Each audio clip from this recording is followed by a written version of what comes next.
Cape Town, June 28th. It's supposed to be a warm-up, a relaxed kickoff to the Springboks 2025 campaign, but within days of the announcement, it became clear this is no ordinary match. When the Barbarians revealed their squad would include 3 Test centurions, the tone of the entire encounter shifted. This isn't about match fitness anymore. It's about reputation, about proving readiness in the face of legends. Rassie Erasmus, South Africa's razor-sharp strategist, knows exactly what's at stake. This match will set the tone, he said, and he meant it. Because if the Springboks falter, even for a moment, it will echo far beyond the stadium. For the Springboks, this is more than just another game on the calendar. It's a crucible for their younger talent, a measuring stick for veterans returning from injury, and a psychological springboard into the Rugby Championship. In matches like this, there's no trophy to lift, but there's a standard to uphold. And if you're as obsessed with the twists, rivalries, and mind games of elite-level rugby as we are, you're in the right place. Subscribe for the sharpest insights, behind-the-scenes stories, and exclusive breakdowns of the most thrilling moments in international rugby. Because this channel doesn't just report on the game, we read between the lines. And what's happening here? It's historic. When the Barbarians announced Peter O'Mahony, Conor Murray, and Sam Cane, it sent a shockwave through the rugby world, not just because of their legendary resumes, but because these are men who define test-level grit. Together, they boast nearly 350 test caps. That's not experience. That's encyclopedic knowledge of the game's most brutal lessons. Peter O'Mahony is no stranger to hostile environments. He thrives in them. A warrior for Munster and Ireland, known for his ferocious breakdown work and emotional leadership.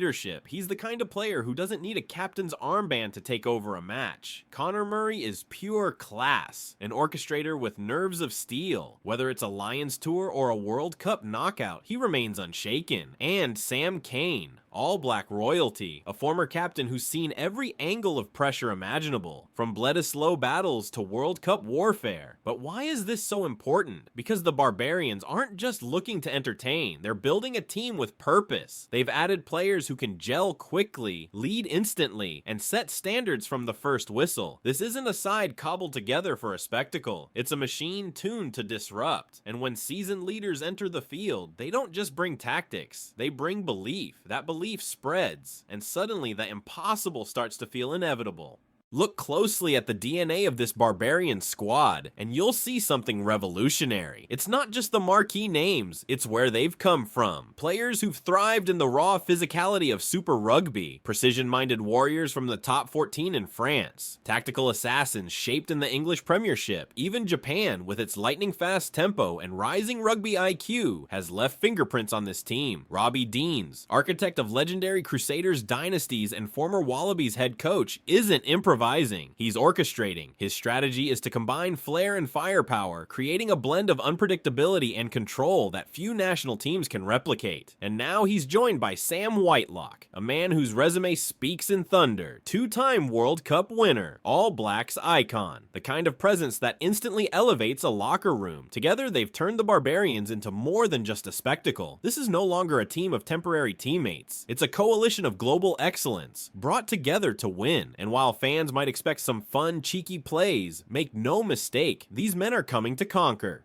Rassie Erasmus doesn't blink, he plans. And when the Barbarians showed their hand, he didn't hesitate to show his own. Selecting players like O'Mahony, Murray, and Cane might have been a flex from the Barbarians, but Erasmus responded with calculation. This isn't just a test of form, it's a tactical rehearsal, a way to probe combinations under stress, test set-piece variations, and simulate the pressure of knockout rugby without the high-stakes consequence of ranking points. And there's a deeper layer to this. Erasmus knows what this game means psychologically. A big win sets a tone of fear across rivals. A loss could invite questions, doubts, and headlines the Boks don't need. That's why this match, while unofficial, is being treated like a World Cup warm-up. Expect to see familiar names returning to the fold. Players like Am, Khaleesi, and Willemse anchoring the team with poise and power, but also watch for the new faces, because Rassie is always thinking 2 campaigns ahead. And the young guns who shine here, they might just punch their ticket to the Rugby Championship starting 15. Every scrum, every clearance kick, every tackle will be reviewed like it's a final. Because behind closed doors, this isn't a friendly, it's a full-scale rehearsal for war.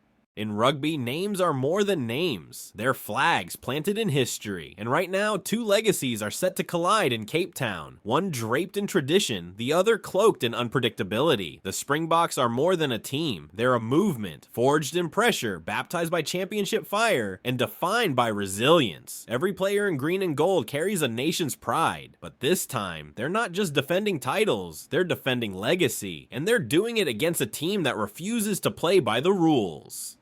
The Barbarians exist outside of structure. They are chaos wrapped in class, a collective built on instinct, flair, and the sheer thrill of expression.